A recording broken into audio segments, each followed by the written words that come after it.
right, welcome to a special episode of Man to Man 360, the show for men by men dealing with all subjects. The twist here is we come from a biblical worldview where we encourage and empower men to make it in life through the power of Jesus Christ. And I'm your host, Daryl Anderson. And man, do we have a special show today.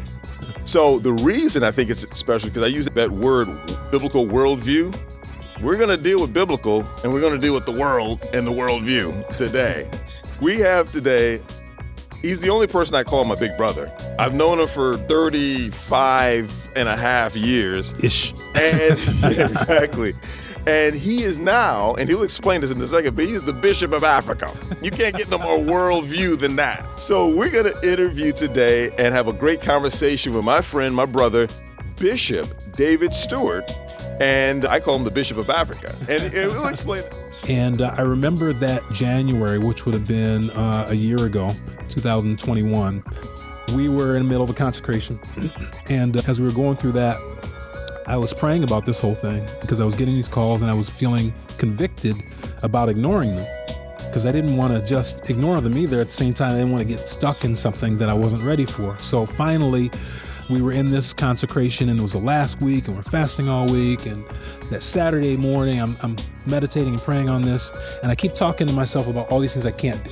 I can't do this. I can't do that. I can't afford this. I can't. What am I supposed to do? The world worth of people. Sound like a Bible verse I've read. Yeah, it's like, I can't do it. And all of a sudden in my spirit, I heard, what can you do? And when I heard that, it was another one of those supernatural moments that made me stop in my tracks and say, okay, God, I need to look at this differently. And so I started listening. And when people were reaching out, I just started responding and having conversations. And in most cases, it was, we need this, we got orphans, we need buildings, blah, blah, blah, serious, legitimate things. I'm like, I don't know what I can do to help you. I'm just one guy, one little church. What am I supposed to do? And we ended up in a conversation with one man in Kenya who, after we got through that phase, started talking about what was happening there with churches.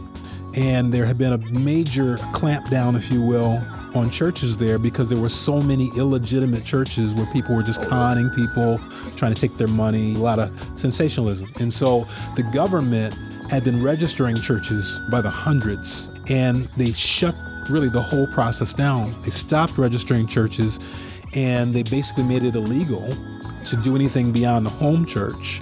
So without being registered, and you couldn't register. And this is like for 7 years. Oh, wow. So by this time, they were telling me all this, the struggle and the things, the problems this was causing. And by the way, now they're clamping down even more. So This didn't have anything to do with COVID though, did it? No, this was started well before COVID. Like I said, it was because they had so many people that were shysters.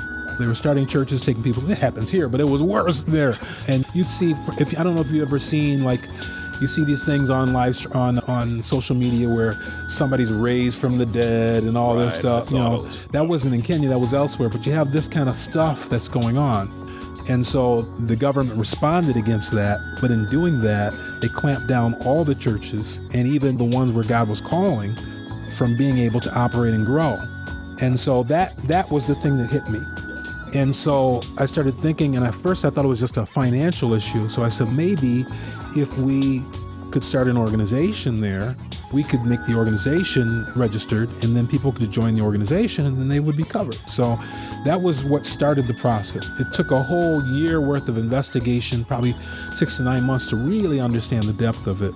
But the long story short, the end of this year when I went there, we were able to affiliate our organization there legally, so that we were able to do it. We have an organization in Kenya where churches can join our organization and then become legal.